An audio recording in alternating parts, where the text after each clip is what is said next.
तारक रशीद साहब, ये जो हमने देखा है कि ईरान के खिलाफ जो जंग थी इसराइल की और अमेरिका की, इस जंग के नतीजे में बड़ी तब्दीलियां आ रही हैं इंटरनेशनल पॉलिटिक्स में। और जिन गल्फ कंट्रीज में अमेरिका के मिलिट्री बेसिस थे, वो उन गल्फ कंट्रीज को अमेरिका जो है वो प्रोटेक्शन देने में कामयाब नहीं हुआ। उससे कुछ गल्फ कंट्रीज के आपस में इख्तलाफात पैदा हो गए हैं। यूएई जो है वो ओपेक से बाहर आ गया है, ओपेक प्लस से भी बाहर आ गया है। तो अब आपको लग रहा है कि ये जो पिछले दिनों में ईरान और सऊदी अरब के आपस में कॉन्टैक्ट्स बढ़े हैं, इनके रवाबत बढ़े हैं, तो इस खिते में एक नया रीजनल अलायंस बनने जा रहा है और इसमें पाकिस्तान का रोल बड़ा अहम होने वाला है। बिल्कुल। आप मीर साहब देखें, इस सवाल पर आने से पहले थोड़ा सा मैं ऐड करना चाहता हूँ जो एडमिरल साहब कह रहे थे। ये जो हमने हंगूर क्लास 8 सबमरीन ले रहे हैं चाइना से, देखें एक इनकी नेचर स्टेल्थ है, इसमें स्टेल्थ कैपेबिलिटी है। और ये एक महीने तक समंदर के नीचे रहते हुए बगैर सरफेस पे आए ऑपरेट कर सकती हैं। तो इससे हमारी जो नेवी जो थी ना, पहले सिर्फ कोस्टल डिफेंस करती थी या सी लाइन ऑफ कम्युनिकेशन को प्रोटेक्ट करती थी, अपने पोर्ट्स को, अब हम ग्रीन नेवी से ऐसा ऐसा बढ़ रहे हैं ब्लू वाटर नेवी की तरफ। अब हमारी रीच जो है वो रीजन में हम इफेक्टिव होंगे इंशाल्लाह ताला। तो पाकिस्तान का जो डिफेंस है बहुत ही पोटेंट है और क्रेडिबल है इंशाल्लाह ताला। जहाँ तक आपने बात की, वाकई देखें बहुत ज़्यादा चेंजेस आ गई हैं। अब हम एयरक्राफ्ट 3 एयरक्राफ्ट कैरियर अमेरिका जो था वो लेकर आया, इब्राहिम लिंकन, जेराल्ड फोर्ड, और लेटली देखें जॉर्ज डब्ल्यू बुश नामी एयरक्राफ्ट कैरियर भी रेड सी में आ गया है। उसके बावजूद वो मुकम्मल तौर पे स्टेट ऑफ हुर्मुज़ पे कंट्रोल नहीं कर सके। और जो स्मॉल बोट्स थी ईरान की स्मॉल असॉल्ट बोट्स, वो देखें कई उन्होंने टैंकर्स को नुकसान पहुँचाया, उन्हें पकड़ा भी। तो और फिर हमने देखा कि ड्रोन टेक्नोलॉजी के इनके शाहिद जो ड्रोन था जो हज़ारों डॉलर का था और मिलियंस ऑफ जो डॉलर्स के मिसाइल थे वो उसको रोक रहे थे। तो ये बड़ा कॉस्ट इफेक्टिव जो था एक उसका नमूना था अमेरिका के लिए कि वो बहुत मिलियंस ऑफ डॉलर्स के इक्विपमेंट से हज़ारों डॉलर का जो शायद मिसाइल था तो उसको वो रोक रहे थे। तो पता ये चला कि कम कीमत के और ज़्यादा तादाद में क्वांटिटी में अगर आप बनाएं ड्रोन्स, वो ज़्यादा इफेक्टिव हैं बजाय स्टेट ऑफ आर्ट टेक्नोलॉजी से बहुत महंगे बनाने। जैसे आप देखें PL-17 हमारा PL-15 ने इंडिया के रफ़ाल गिराए, तो PL-15 की कीमत $1 मिलियन से कम है और रफ़ाल की कीमत 250 से 300 मिलियन डॉलर। तो इस तरीके से देखिए हमने एक बेहतर स्ट्रेटजी से अपने से 6 गुना बड़े दुश्मन को तारीखी शिकस्त दी। और जो अलाइंस की आपने बात की, देखें हम सब मुसलमान हैं, 57 मुसलमान जो मुल्क हैं वो इसी के मेंबर हैं। हमें ये छोटे मोटे इख्तिलाफ बढ़ा के अपने जो एक हमारा बड़ा मकसद है, जैसे हम कहते हैं तमाम मुसलमान एक जिस्म की तरह हैं, इसी तरीके से तमाम मुसलमान ममालिक एक दूसरे के साथ भाइयों की तरह हैं। तो छोटे मोटे इख्तिलाफ बढ़ा के जैसे पाकिस्तान, टर्की, सऊदी अरेबिया और सुन रहे हैं उसमें इजिप्ट भी आ जाए या कतर भी आ जाए, उनका अलायंस एक बनने जा रहा है। तो मैं समझता हूँ कि ईरान भी उसमें शामिल हो सकता है, और अगर ईरान शामिल हो जाता है देखें तो एक बहुत बड़ी रीजन में तब्दीली आएगी, बहुत बड़ा अलायंस बनेगा। तो ये रियलाइजेशन तमाम इस्लामी ममालिक में है, इसको जितनी जल्दी हम कर लें उतना बेहतर होगा। और इंशाल्लाह पाकिस्तान जो इस्लाम के नाम पे बना है, अब उससे ही जो अल्लाह ताला ने जैसे कायद आज़म ने उसका विज़न देखा था, जिसका ख्वाब का अल्लामा इकबाल ने देखा था, अब हम पाकिस्तान उसकी तरफ चल पड़ा है और पूरी मुस्लिम उम्मा, ना सिर्फ पूरी दुनिया, ख़ास तौर पर मुस्लिम उम्मा पाकिस्तान की तरफ देख रही है और पाकिस्तान इनसे इंशाल्लाह लीडरशिप रोल अदा करेगा।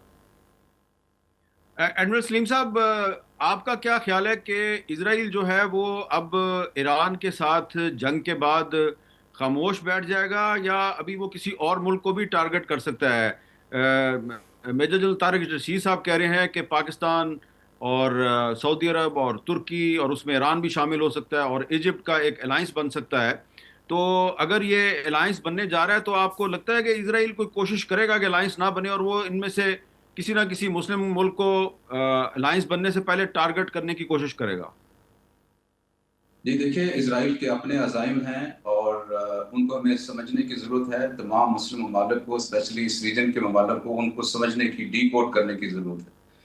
मैं समझता हूँ कि जो जंगें हैं वो कौमें लड़ती हैं। अपना दिफा आप किसी के हवाले या किसी के सुपुर्द नहीं कर सकते, या अपना दिफा आप किसी को पैसे दे के नहीं करवा सकते। ये चीज़ समझने की ज़रूरत है। जो डिफेंस है ये ऑर्गेनिकली ग्रो करता है किसी भी मुल्क के अंदर। तो जब तक ये रीजन जो है अपने डिफेंस को ऑर्गेनिकली ग्रो नहीं करता, तो उस वक्त तक इसका इसका दिफा मुमकिन ही नहीं है। इसलिए ये कंपल्शन है, ये कोई चॉइस नहीं है मेरे हिसाब में। इस पूरे खित्ते को अपना दिफा खुद करने की सलाहियत पैदा करनी है, चाहे कोई इसको चाहे या ना चाहे। ये कंपल्शन है, it's not a matter of choice, it is a compulsion for the reason in order to survive. तो मैं समझता हूं कि जब ये एक कंपल्शन है, तो इसमें जो छोटी मोटी डिफरेंसेस हैं उनको तो हमें साइड पे रखना ही पड़ेगा, और जो कॉमन एजेंडा है, मिनिमम कॉमन एजेंडा है, उसको डिफाइन करना पड़ेगा, जो कि तमाम ममालिक ये चाहेंगे कि उनके ऊपर बाहर से एग्रेशन ना हो। इसराइल या अमेरिका या कोई भी दूसरा मुल्क उनके ऊपर बाहर से अटैक ना करे, और उनकी आवाम जो है सुकून से रहे, वो प्रॉस्पेरिटी के साथ रहे। और इस काम के लिए चाहे उनके पास बिलियंस डॉलर क्यों ना हो, जब तक कि वो अपना डिफेंस खुद करने के काबिल नहीं होते, और तमाम ममालिक, मुस्लिम ममालिक इसके अंदर अपनी अपनी कैपेबिलिटी को चिप इन नहीं करते और अपना रोल प्ले नहीं करते, तो ये मुमकिन नहीं नजर आता। इसी कॉन्टेक्स्ट में मैंने पहले जो गुजारिश की थी कि एक रीजन वाइड इस पूरे वेस्ट एशिया में, including Pakistan, Iran and UAE, जिसके बारे में आपने थोड़ा मेंशन भी किया, और इजिप्ट और टर्की ऑफ कोर्स इसके अंदर शामिल हैं, ये तमाम ममालिक को एक मिनिमम कॉमन एजेंडा के ऊपर इकट्ठा होना पड़ेगा। और उसके अंदर इन तमाम ममालिक में अगर आप देखें तो बाज़ ममालिक के पास फाइनेंशियल रिसोर्सेज बहुत ज़्यादा हैं, और बाज़ ममालिक के पास ह्यूमन रिसोर्स बहुत ज़्यादा है, और बाज़ ममालिक के पास टेक्नोलॉजिकल जो प्रोग्रेस है वो बहुत ज़्यादा है। तो जब हम इन तीनों चारों चीज़ों को आपस में मिलाएं, तो एक बहुत अच्छा एक आर्किटेक्चर बन सकता है। ये जाए कि हम अपने छोटे छोटे जो डिफरेंसेस हैं उनको हम थोड़ा ब्लो अप करके, और उनके ऊपर हम अपनी डिसीजन मेकिंग करें। तो हमें बेसिकली इस पूरे रीजन को चाहिए कि एक सॉर्ट ऑफ आर्किटेक्चर डेवलप करे, जिसमें कि तमाम ममालिक की जो best of the best capabilities हैं वो उसके अंदर आए, और एक आर्किटेक्चर हो, और उस अपने एजेंडा के मुताबिक उसको आगे चलें। अगर ये नहीं करेंगे तो ऑफ कोर्स ये ममालिक तमाम के तमाम जो है ये वल्नरेबल रहेंगे किसी भी आउटसाइड अग्रेशन के लिए। और जैसे मैंने पहले भी बताया कि अग्रेशन जो है ये जो वीकनेस है, ये अग्रेशन को इनवाइट करती है। अगर ये लोग आपस में इस तरीके से आपस में लड़ते रहेंगे, तो ऑफ कोर्स इजराइल तो इसी मौके की तलाश में है कि ये आपस में लड़ें। ये जो जंग हुई है, इसमें भी उसका सबसे बड़ा ऑब्जेक्टिव ये था कि इन ममालिक को आपस में किसी तरीके से लड़ाएं, जो कि सऊदी अरब ने और बाकी जो अरब ममालिक हैं उन्होंने बहुत ही दूरअंदेशी का और अक्लमंदी का मुजाहरा किया, और उन्होंने स्ट्राइक बैक नहीं किया, रिस्पॉन्ड नहीं किया टू ईरानी मिसाइल अटैक्स। तो मेरे ख्याल है कि ये तो बहुत ही एक जरूरी बात है कि ये अपने छोटे छोटे जो मसाइल हैं उनको साइड पर रखें, और जो बड़ा एजेंडा है उसको सामने रखते हुए अपना एक डिफेंसिव मैकेनिज्म या आर्किटेक्चर को डेवलप करें, जिसमें मैं समझता हूँ कि पाकिस्तान का एक बहुत ही कलीदी रोल होगा इंशाल्लाह।